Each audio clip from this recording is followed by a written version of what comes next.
प्रकाश institute में आपका हार्दिक स्वागत है। मैं प्रकाश पांडे लेके उपस्थित हूँ गुप्त कालीन प्रशासन। और इस गुप्त कालीन प्रशासन में देखा जाए तो ये राजतंत्रात्मक व्यवस्था पर आधारित था।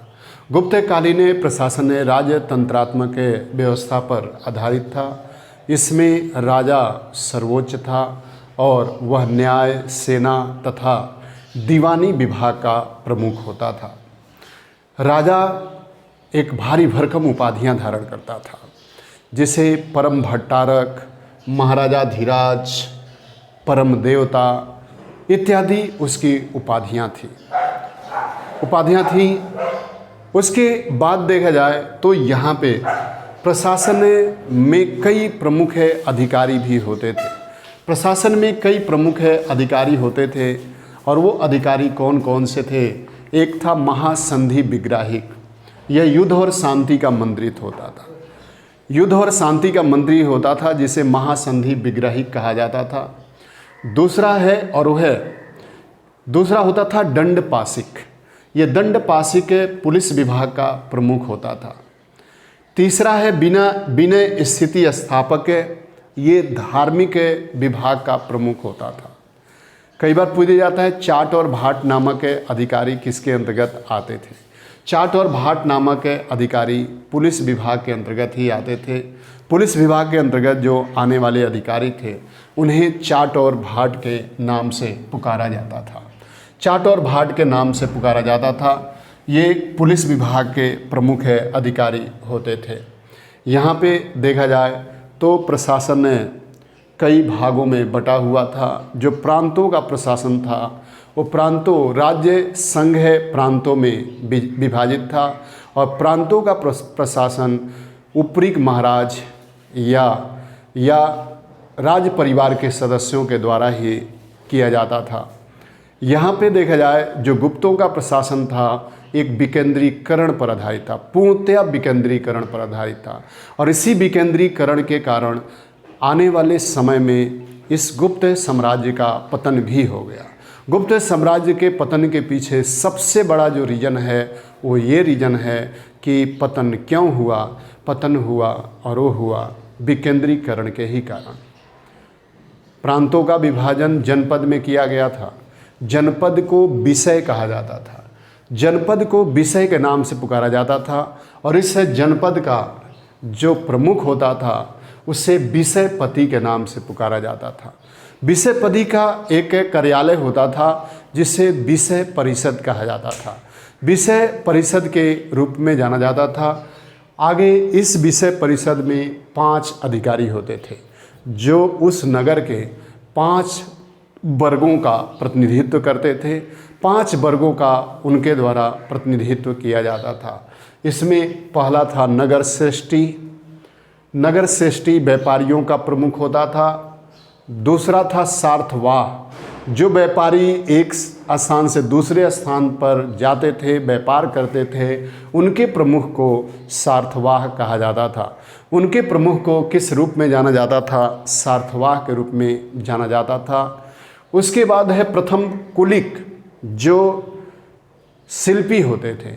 उन शिल्पियों के प्रमुख को किस रूप में जाना जाता था? प्रथम कुलिक के रूप में जाना जाता था।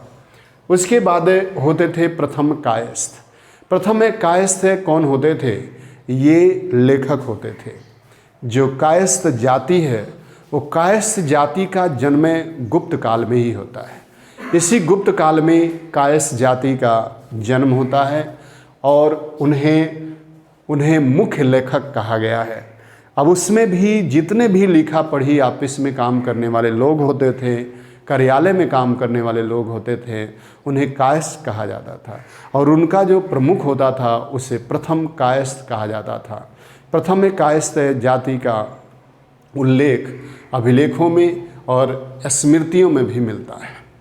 याज्ञवल्क्य स्मृति में एक लेखक के रूप में मिलता है कायस्थ जाति का उल्लेख, जबकि ओसनम स्मृति में एक जाति के रूप में मिलता है।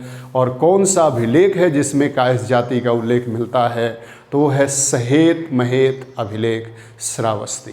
सहेत महेत अभिलेख श्रावस्ती में भी कायस्थ जाति का उल्लेख किया गया है।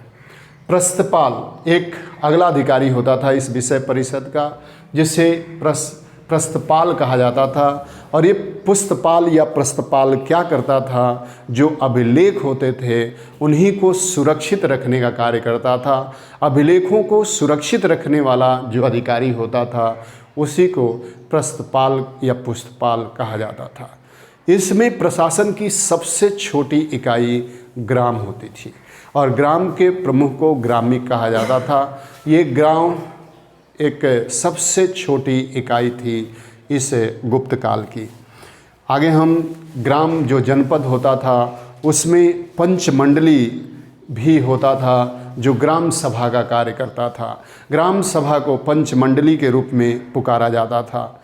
यहाँ पे देखा जाए तो न्याय प्रशासन भी मौजूद था। कई जगहों पे न्यायाधीशों के सिक्के, न्यायाधीशों के अभिलेख प्राप्त होते हैं, जिसके आधार पे कहा जाता है कि यहाँ पे न्याय व्यवस्था भी मौजूद था।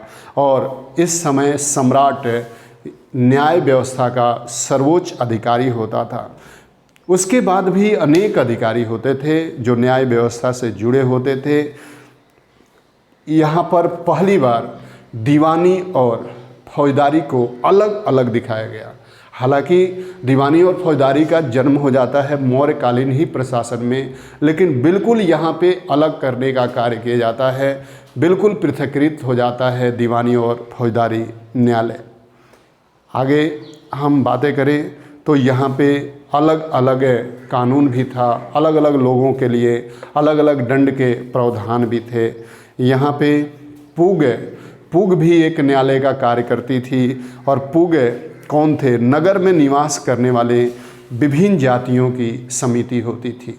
विभिन्न जातियों के समिति को पूग के नाम से भी जाना जाता था। उसके बाद देखा जाए कुल भी इस समय न्यायालय का कार्य करते थे और ये समान परिवार के सदस्यों की समिति होती थी। समान परिवार के सदस्यों की जो समिति होती थी उसी को कुल कहा जाता था। आगे देखा जाए तो गुप्तकालीन जो अभिलेख हैं उन गुप्तकालीन अभिलेखों में महादंडनायक, दंडनायक और सर्वदंडनायक का भी उल्लेख मिलता है।